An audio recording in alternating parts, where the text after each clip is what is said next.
Welcome to Kibbe on Liberty.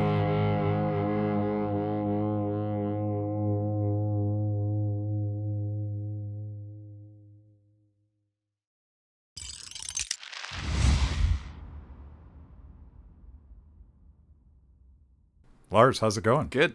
Thanks for having me here. Yeah, so this started around a campfire in northern New Hampshire. We were hanging out at PorkFest, and you were running for president as a Libertarian. Yep.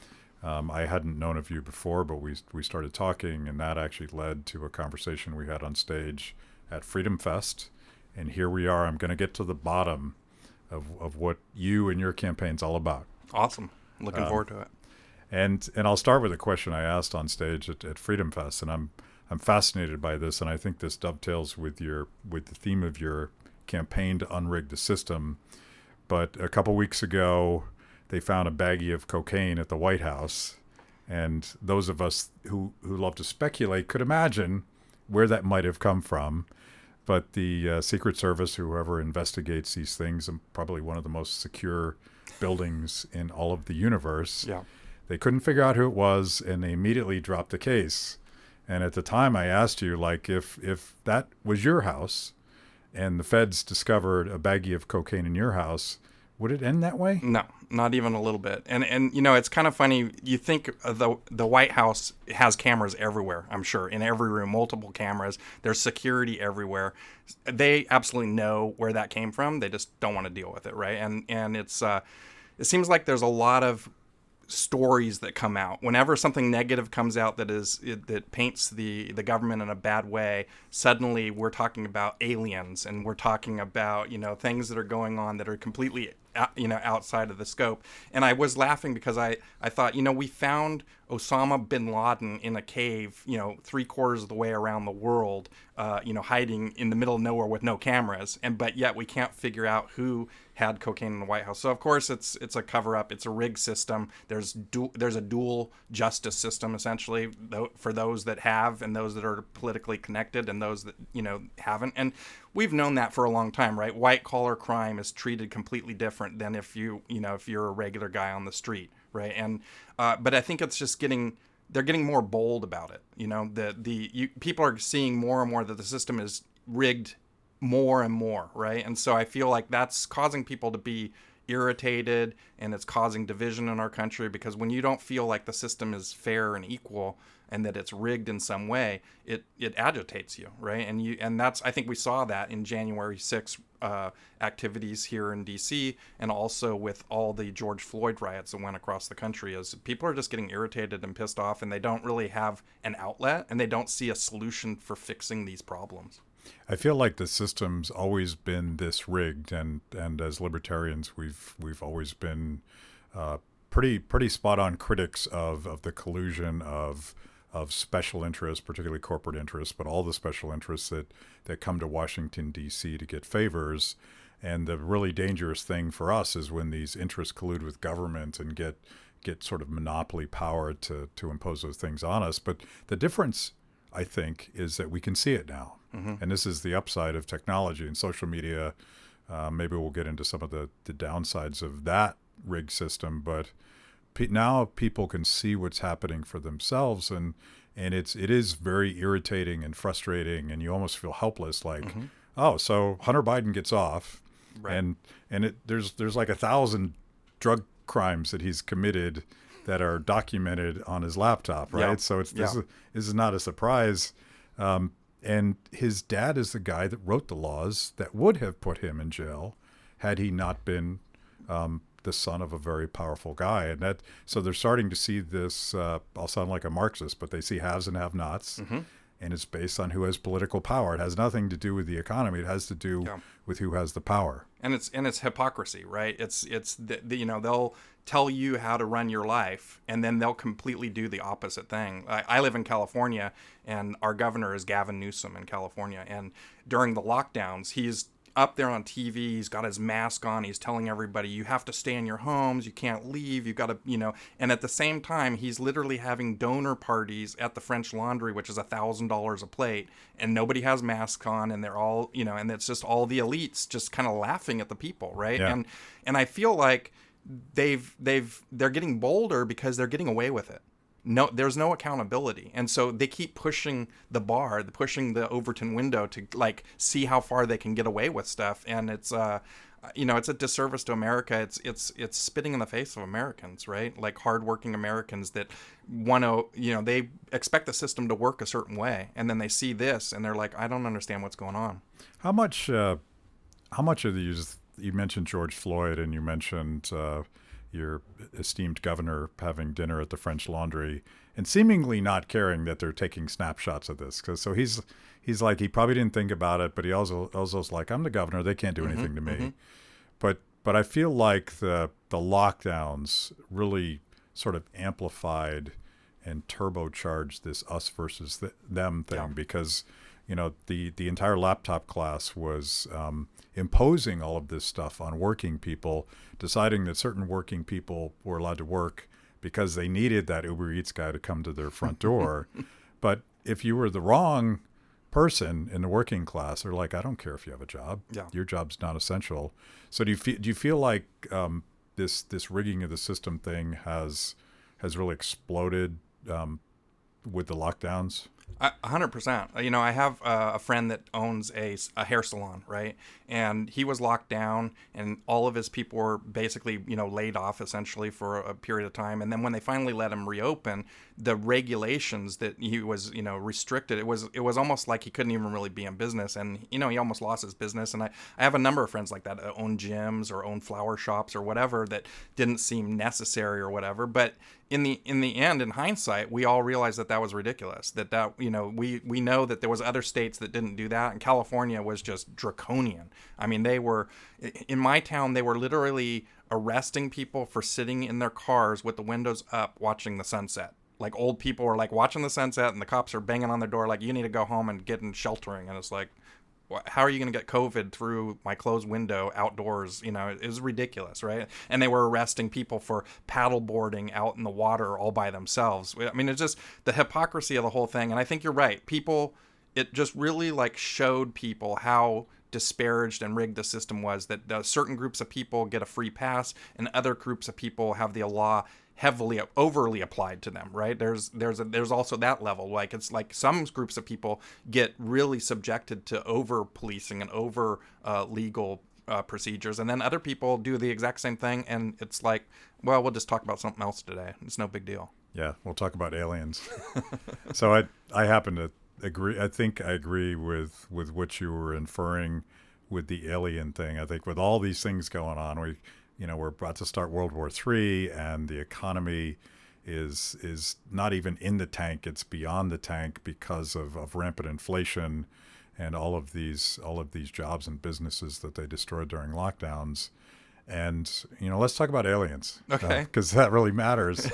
Yeah. It's all bullshit. Yeah, I put out a little meme, and it had Hunter Biden. It said, "I saw a UFO on my way to court today." Yeah. Right. I mean, it's because it's just ridiculous, and it seems like every time there is some drama, like I said, they come up with some new thing to distract you with. And today, last night, the news was that our debt was downgraded.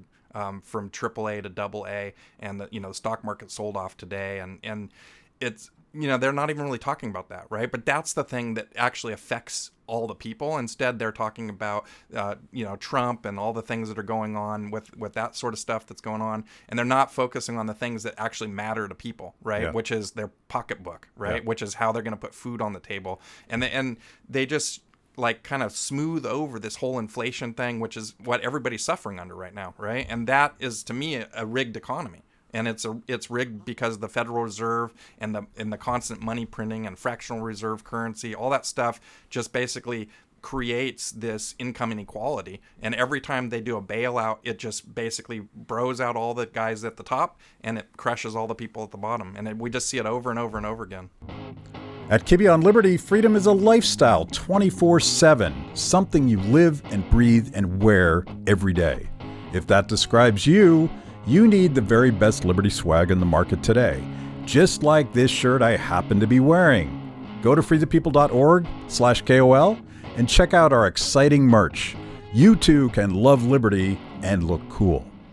That's you got your biggest applause line at Freedom Fest talking about the Federal Reserve, and I think you have a really easy way for non-Austrian economists to understand what it means when the government just creates money out of thin air, whether through credit or literally running the presses, because it's a fundamental transfer from haves or from have-nots to haves. Yeah. And it's done through the banking system, but it's all the financial fat cats that they know how to play the system. Yeah. Because they rigged it. Yeah. Well, the money, when the Federal Reserve is putting money into the economy, it goes into assets first, right? It goes into the stock market, it goes in the bond market, and the people at the top have those assets. Regular folks don't have those assets. And by the time it trickles down to the regular guy on the street, something like 3% of the money that's printed ends up in the regular guy's pocket, but that's 90% of the people, right? Mm-hmm. So 10% of the people get 95% of the stuff, and that's exactly what we see, right? That's what we see across the board. And so I think, it's pretty clear that if we want to make it fair for regular people, we got to rein in the Fed or end the Fed in some way so that we stop this basically devaluing our currency, right? If everybody around us got $10,000 a day, we wouldn't value the money anymore, right? So the more you put out there in the universe, the less value that currency has. And our government, $32 trillion of debt right now. And one of the facts that I've been screaming about lately is that interest on our debt this year, because we've been raising these interest rates so high, is going to be over $1 trillion, right? The entire military budget is $900 billion. So we're going to spend more money on interest servicing our debt, on our mortgage essentially, than we are on our entire military. Yeah. And getting back to presidential politics, if it now looks like Trump's the nominee, and I'm trying to think, I don't pay as much attention anymore, but I don't see a lot of Republicans running for president talking about inflation. I suspect because they know that Trump as president was guilty of adding more debt. Yeah. And he sort of openly, brazenly said, I don't care about debt. I don't care about that stuff. And he's one of those insiders that used to play the rigged system. And he would even say that. And then Joe Biden becomes president, and he's like, hold my beer. I'm going to double down on spending. I'm going to double down on the inflation. But neither party is actually willing to point out that this is the number one issue that's screwing the working class in this country. Yeah. I've been reading a bunch of books on Federal Reserve, economy, interest rates, that sort of thing, and it's a passion of mine.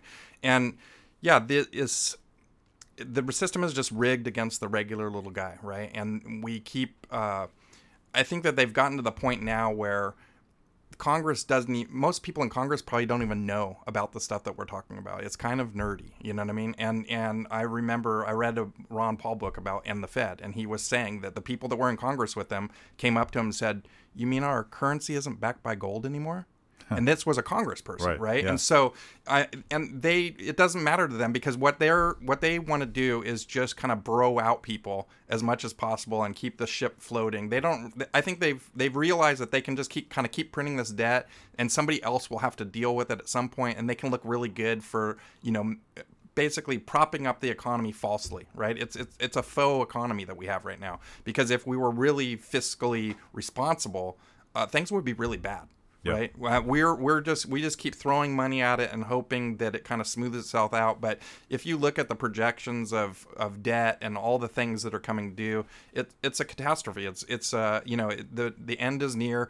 I feel like it's going to end sort of like Detroit. Right. In Detroit, they had a declining economy. The car companies were all going down, and they were getting less and less tax revenue. But they still had all these pensions that they had to pay out for the firefighters and the police and all that kind of stuff. And they waited till the last second, and then they were still promising stuff. Right. They were still promising stuff when that happened. And well done, guys.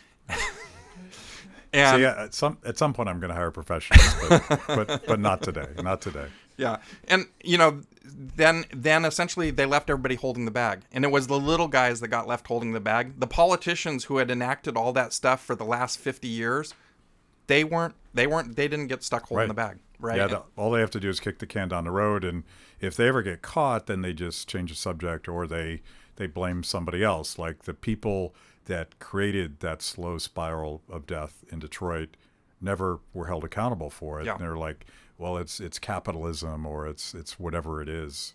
They usually blame capitalism for everything. I want to ask you this, and I don't know if you've talked about this at all, but having spent a good chunk of my career, maybe most of it, trying to do something about overspending, trying to eliminate the debt, trying to rein in the size of government to some sort of reasonable standard, I've come to realize that the Achilles heel, particularly for Republicans, but I think for both parties, is never-ending war.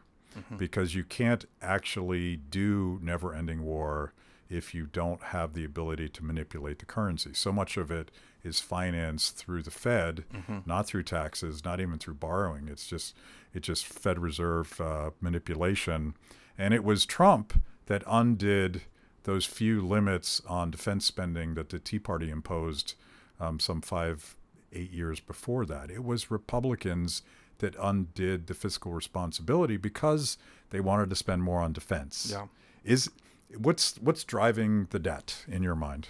Well, right now, unfortunately, it's really, if you look at it, it's entitlements, because we have the baby boomers are all retiring. And so they're all getting more, what they were promised, right? They were promised that they were going to have all this money to retire on, but unfortunately, that's a rigged system also, right? If you really like dive into it, you realize that if we stopped collecting payroll taxes today, in less than 1 year, Social Security and Medicare would be completely broke, right? And so I say America's living paycheck to paycheck right now, off of the workers who are working right now and paying for the retirees. And that system was set up by the government, and they promise people things. And a lot of people, I think, if you talk to people about Social Security, they say, that's my money. I paid for it.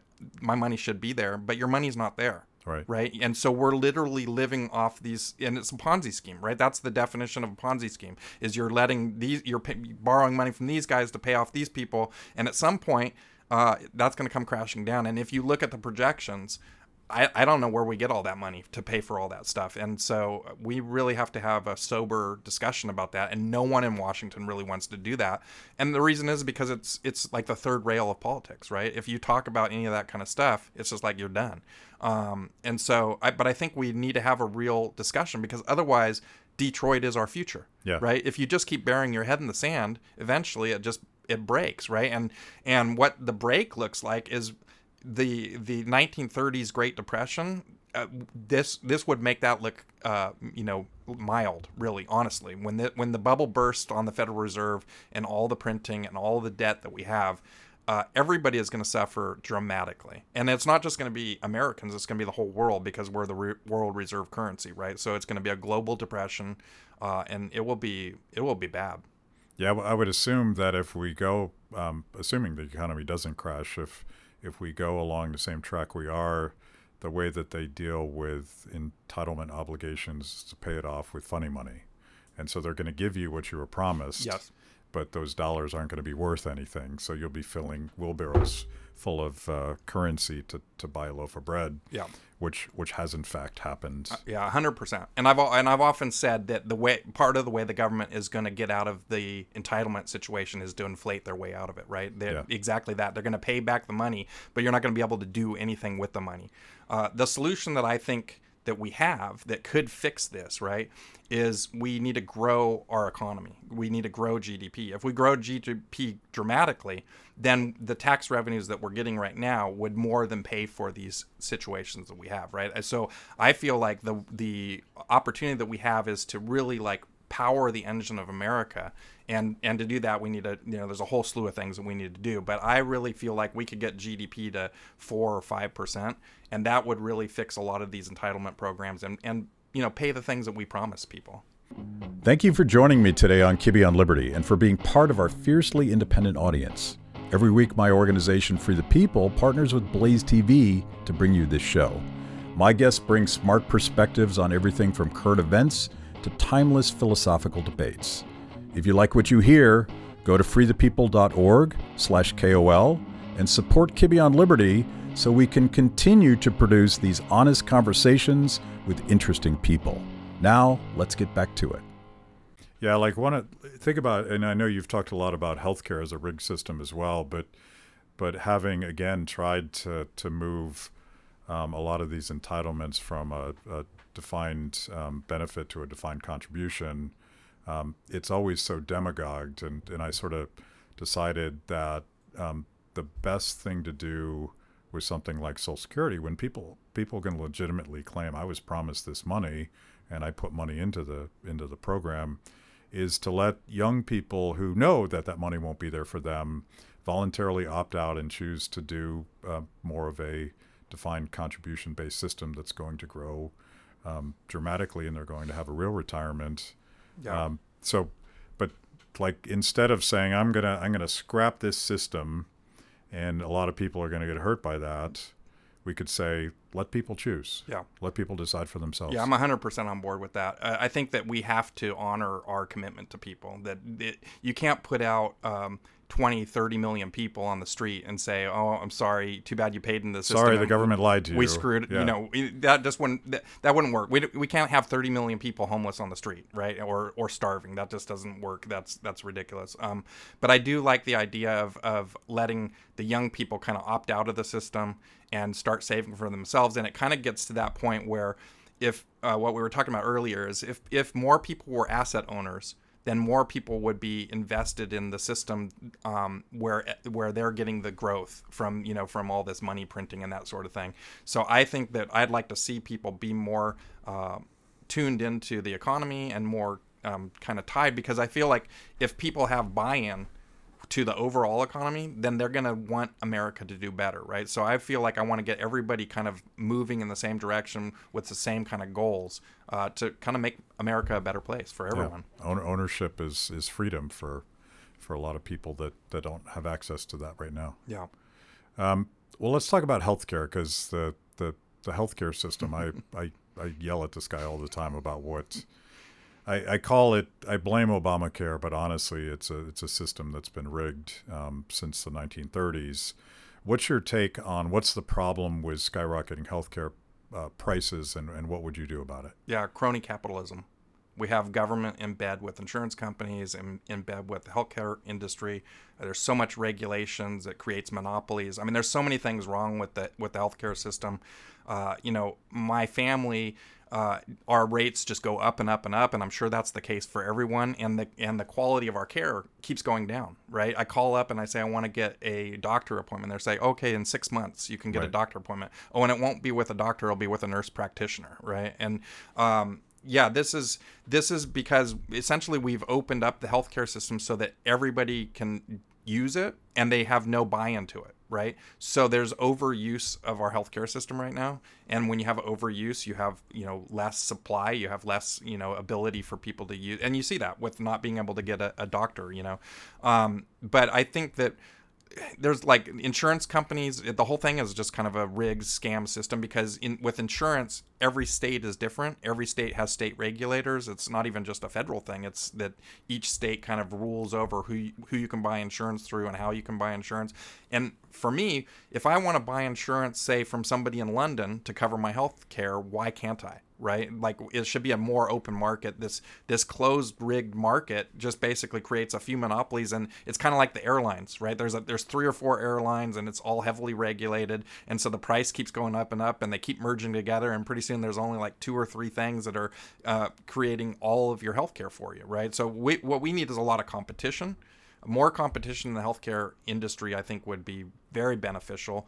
I think that as we've seen less competition, the prices have gone up and the quality of care has gone down. So one of the things that we're kind of been looking at, I have a policy team that looks at different things, and so we're looking at essentially allowing people to we like the HSA programs, where you have like a savings for healthcare, and where you can basically choose how you're going to spend your money, right? So one of the things we're looking at is allowing people to take the money that they would get in Medicare and Medicaid, and instead of like using all these systems that the government controls, you get to choose where you're going to be spending that money and how you're going to be spending that money. And then if you want to save it, you can, right? And you can also gift it to like other family members that might need it if you don't need the healthcare and that sort of thing. So I think we just need to get government a lot out of healthcare and let the market work. But we have crony capitalism, and all of the lobbyists, that's where the lobbyists come in, right? The lobbyists come in and they essentially corrupt our politicians. A lot of people blame corporations for money in politics, right? But I say, look, the buck stops with the politician. If we had principled politicians, they wouldn't be taking the money, and they would vote differently, right? Yeah, I mean, it's kind of a chicken and an egg thing, because the profits that I'm thinking of, let's say Pfizer, that discovered that if you lobbied the government to mandate that everyone consume their product, that you can make good money doing that. Yeah. And I remember when I worked on the Hill, it was hospital lobbyists, it was insurance lobbyists, all of these guys were constantly circling around the offices of power because the system's like that. And when it comes right down to it, you're saying, let's just get all the middlemen out of the system and let patients make choices with money that they own and control. Yeah, and doctors, right? And if you talk to doctors, I have doctor friends, and if you talk to them about the system, they loathe it. They think it's horrible. They just want to work with their patients, right? I recently went to the doctor, and the doctor had to have an assistant in the room with me because she needed to take notes and do all these things that were now mandated by the insurance companies, and so that just drives up the cost because now you have another person, right? So the insurance industry is driving the cost of healthcare, and they just don't care because they're profiting off of it, right? So it's, I think, the answer is to get government out of healthcare as much as possible, and I think let the market really fix things, because we used to have the best healthcare in the world, and we had relatively inexpensive prices, and it seems like the more government gets involved, the higher the price goes, and the worse the service is. And by the way, if speaking of wealthy and connected people, they go all around the world to get their health care. They practice concierge medicine. They know where to find the best doctors. The best doctors are not in the system anymore because they can't get compensated for their work. And again, you have haves and have-nots. I don't blame the doctors who have left the system. I don't blame people who can afford to do concierge medicine. I blame all of the middlemen who are feeding off of this corrupt, expensive system. That's the problem. Yeah. And it's got to go back to giving patients and doctors just ownership of their own lives. Yeah, and that's the market working, right? The market is still trying to function, right? There are concierge doctors going out to other countries, figuring out ways to kind of get around the rig system, right? And you see that across the board. You see that in taxes all the time, right? People are like, here's the tax code. I need to figure out how to get around this rig system. And so the market kind of tries to work inside the constraints of what's been, given by the crony capitalism. Yeah. So you are a big L libertarian, so I suspect that you know more than the average bear about the corrupt election system. Yeah. Because one of the things that just sticks in my craw, the first time I learned that, and I suspect even most people watching this don't know the fact, that Republicans are automatically on the ballot, Democrats are automatically on the ballot, but if you're a third party, you have to spend almost, in the case of the Libertarian Party, historically, they've spent almost all of their money just collecting signatures and jumping through hoops and hiring lawyers just to get their candidate's name on the ballot. Yeah. Why is that?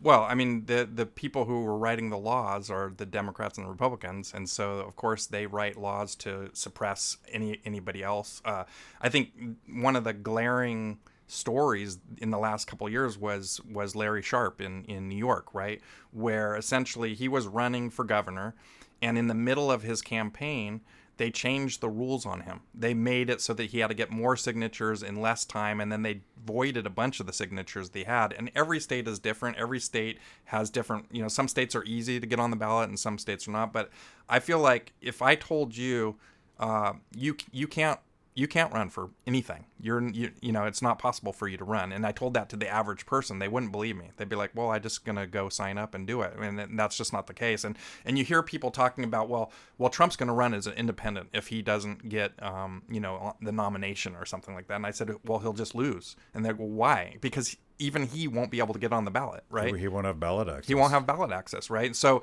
the thing is that this system forces people to run as a Republican or a Democrat. And then what's really kind of crazy about the whole system is those are two corporations. The RNC and the DNC are corporations, right? And they make up the rules, right? And when you go as a politician and you're going to run under those umbrellas, they make you sign pledges and do certain things that you might not want to do, but if you want to play the game and you want to be their nominee, then you have to agree to all these things that may not even be what you believe, but if you want to run for office, there you have to do it. And so there's another part of the rigged system, right? And I feel like one ballot, one vote is kind of what I've been talking about, right? Is that right now another part of the way they rig the system is through the primary elections, right?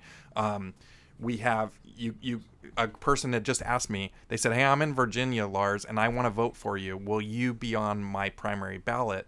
I only can get a Democrat or a Republican ballot. There's no other ballot. And I said, well, then it's probably unlikely that I'm going to be on your ballot, right? And he said, I don't understand why I can't vote for you, right? And I'm like, well, that's the rigged system, right? And so I feel like I'd like to get rid of primaries altogether. There's no reason taxpayers should be paying for private corporations choosing of who their nominee is, right? It should literally just be everybody gets the same ballot. Why do different people get different ballots? That doesn't make any sense to me, right? We're voting for, in this case, president. Why does one person get this kind of ballot and another person? No, that. When you think about that, common sense says we should just get one ballot and we vote on the people that are on there, and then we make up our mind, right? And that's who the president should be. If you've made it this far into the show, it means I must be doing something right. Kibbe on Liberty is just one of the amazing products we create at Free the People. We tell emotionally compelling stories and produce educational videos for the liberty curious. Our award-winning documentaries personalize all things liberty, independence, creativity, hard work, integrity, and perseverance. After the show, check out our work at freethepeople.org. And if you like what you see, donate to support what we do. That's freethepeople.org. Now back to the show. So this is something that Republicans and Democrats and independents and certainly libertarians or Greens or whatever the party is, this is something that everybody should care about, because I'm old enough to remember all of the monkey business that they did at the Republican convention, disenfranchising the Tea Party guys and disenfranchising the Ron Paul guys, because they had decided who their guy was. And by the way, this is something that I think very much empowered Trump 4 years later. Yeah.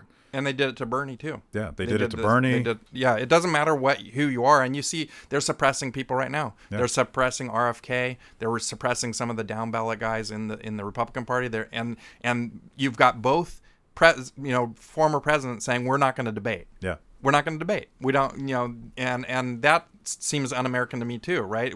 Why won't you debate? Like, isn't this a free and open election where we get to choose our elected leader? And I've kind of come to this, I've gotten really cynical, and I say we have the illusion of choice. And all my life, my choice was Clinton or Bush. It just seemed like forever. And then I was like so cynical that I thought it was going to be Jeb Bush versus Hillary Clinton, and then Trump kind of threw a monkey wrench and all that, right? But that's literally how I thought it was going to go down. Yeah.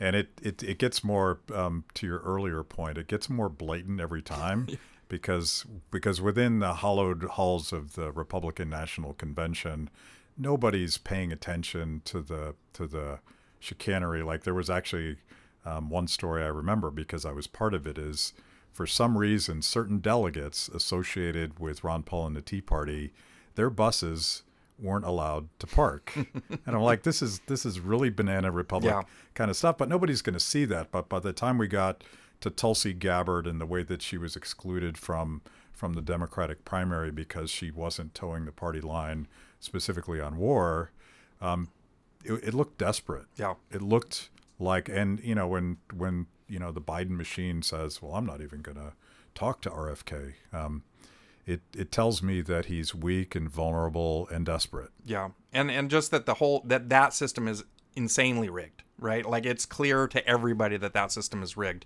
and I think more and more people are waking up to that fact that our leaders are not.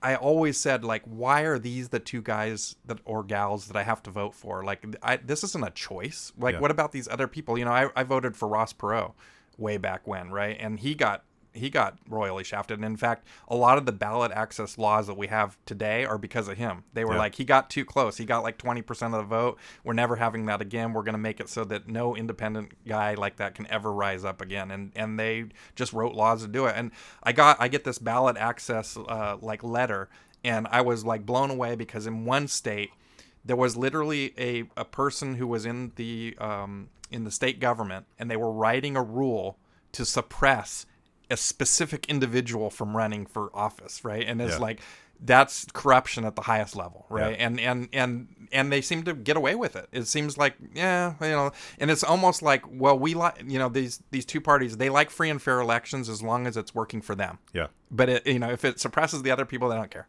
right? I feel like that's the Chinese model, or maybe this is Venezuela too, but you might end up just dead in Venezuela. We're not there yet, but I was thinking about the thankless job of trying to be a libertarian in this system, and reminded of Ross Perot. Like Gary Johnson in 2016 absolutely would have been on the presidential debate stage had he been held to the same standard that Ross Perot is. And I forget the numbers now, but they doubled, tripled the and even the polls that they would choose to determine whether or not you were polling at a high enough standard to participate in the debate, they were cherry picking the polls to make sure that even if you were polling at, I think it was 15%. I don't remember the number anymore. It was 12 or 15. But it was like insanely high for someone that hadn't been allowed on the stage yet to represent himself. Yeah.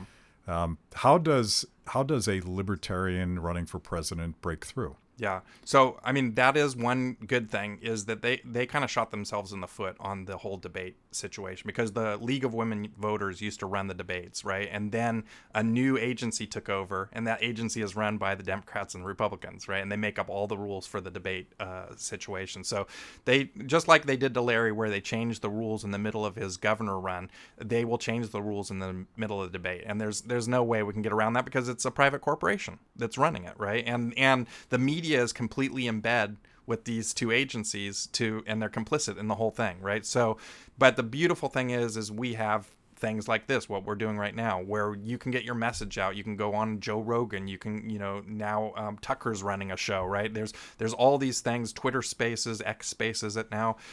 Those are all good things. And what's really what I'm seeing that's super interesting is that the duopoly is suppressing their down ballot people. And so their down ballot people are like, hey, we want to get our voice out there and you're suppressing us. So we're going to go have debates. So now I'm looking at 3 or 4 different debates that I've sort of been soft invited to, with RFK and Vivek and, a few other people from each party.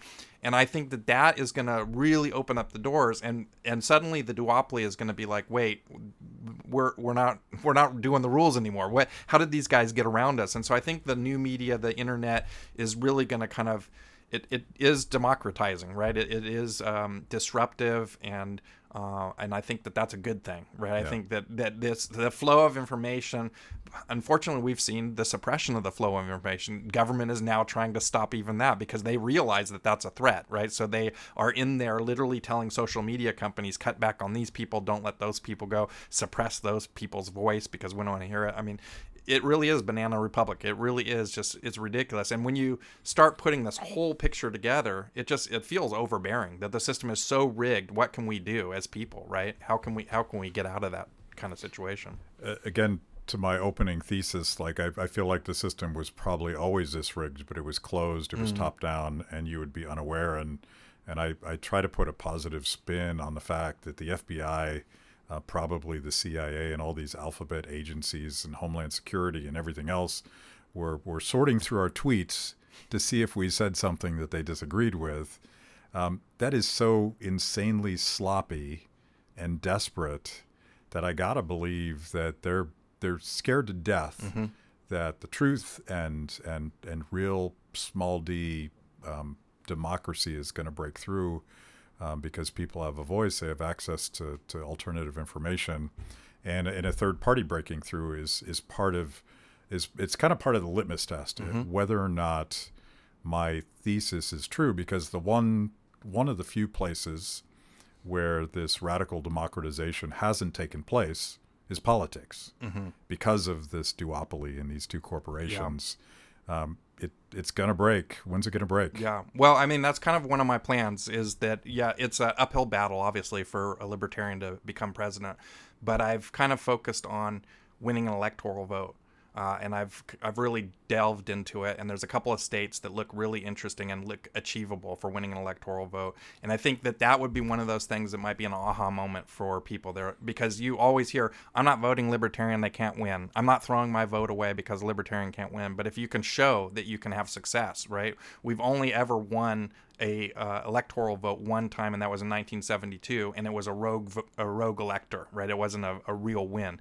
So I feel like if we can win an electoral vote and put libertarians on the map, imagine on election night, California's blue, Texas is red, Florida's red, New York's blue, and what is this gold stuff doing on the map? I mean, and imagine if we were the deciding factor in the election and it went one way or the other. I don't really care because I see the duopoly as basically the same. Like they're just basically crony capitalists, like, making their people whole essentially. So I don't care who wins, but it would just blow their mind, and especially if it caused the election to go to the House of Representatives and they had to choose the president that way. That would really cause a lot of chaos, and people would wake up to what the system is going. And what I really want to do is I want to get every American to Google what is a libertarian, because I think there's a lot of libertarians out there. People don't know that they're libertarian. They don't understand what it's about. They never heard the word.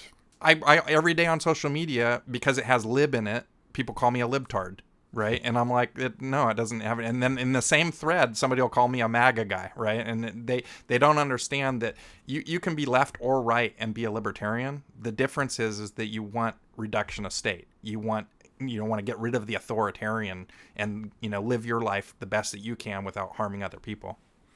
So what do you say to people, and this does, the more that we get close to decentralizing the system and democratizing everything, this argument that you just made, but if you vote third party, Trump wins again, or if you vote third party, Biden wins again. Yeah. By the way, it's almost comical that we're going to have a Trump versus Biden election. That's the illusion of choice. Yeah. They were already chosen for us, right? This isn't a system that is fair or open or anything, right? It's completely chosen for us. But to your point, the rigged election system, there's a number of things that Americans could do to make the system fairer and more equal. One is proportional representation, right? Where essentially, I live in California right now, and in California, it's a winner-take-all state for the presidency. And that means that if 51% of the people vote Democrat, then 100% of the electors go to the Democrats. Even if 49% voted for the Republican, their vote doesn't count. So in the presidential race, unless you live in a battleground state, your vote is irrelevant, right? It's already been decided, right? So that means that the presidential candidates only have to focus on those 7 or 8 states, and they only come to California if they want to raise money. They don't come to California because they want to represent the people, right? And so proportional representation would do away with that winner-take-all situation, and it would allow for, if the Libertarian Party got 3% of the vote, they would get in let's say it was for Congress, they would get 3% of Congress, right? Instead of this hard-edged only Republicans and only Democrats. So that's one thing. I like the open primary system where we have one ballot, one vote. I think that's super important. I also like term limits. I don't think people should be career politicians. I think it should be a service position and not a career. And that's how it was originally. And it's morphed into this, crazy bureaucracy that we don't need, right? So those are a couple things. Gerrymandering. Common sense. If you show somebody a map of gerrymandering and you explain gerrymandering to people, they're like, what is this? This makes no sense at all, right? This is completely a rigged system. Yeah. We're going to draw this line around this one house and that'll be in my district, right? It's crazy. You've also talked about voter fraud, which is both parties are passionately worried about it, depending on the outcome of the election. Yeah. How do you keep the parties from stealing elections? Yeah, it's really, it's a challenge. And I think that's, part of the issue is that every state gets to make up their own rules, right? And so you have 50 different sets of rules that to go by. And remember all the way back to hanging chads, right? We had the hanging chads in Florida, and we were counting all those things. So this isn't a new situation. It just keeps going. And I think there are probably technological solutions to this situation, but there's a lot of fear of technology too, because once you start centralizing things, then people feel like you can take it over. And so I don't think there's going to be one easy solution, but my policy team is working right now on a voter bill of rights. And so I haven't really crafted exactly what my response to that is, but I feel like there's a technological solution, but we have to make it so that people trust it, right? They have to have trust in it, because otherwise They don't trust technology now, and they certainly don't trust mail-in balloting, and I understand why they wouldn't. I'll send you the link, but 3 or 4 years ago, my friend Patrick Byrne, who was the founder of Overstock, he was heavily focused on blockchain solutions to everything because it's uncorruptible. And he had done work on balloting in some African countries that were infamous for election stealing. So that might be worth checking out. I know Patrick is now famous or infamous, depending on how you think about Trump's election, because he's very focused on the last election. He believes that it was stolen from Trump. So, but that has nothing to do with the question of how you would actually create systems, because I think this is a crisis. Like, nobody trusts the election outcome anymore. Yeah, and your republic can't function if the basic trust of our election system is in question. The whole republic falls apart, right? Because that is the foundation. I've been talking about that's the foundation of what our republic is built on, this trust that our voting system works. But we've just outlined 50 ways our whole election system is rigged, right? It's not just the voting. It's like this ballot access and the primaries and the collusion inside the parties. I mean, it is just completely rigged. We need a whole overhaul of our entire election system. And so, whether the will of the people will, rule that out, or the people in power will just keep suppressing us, that remains to be seen. So let's wrap up. I'd love to hear more about you. I always want to hear someone's sort of libertarian moment where they realize that they weren't alone discovering these ideas.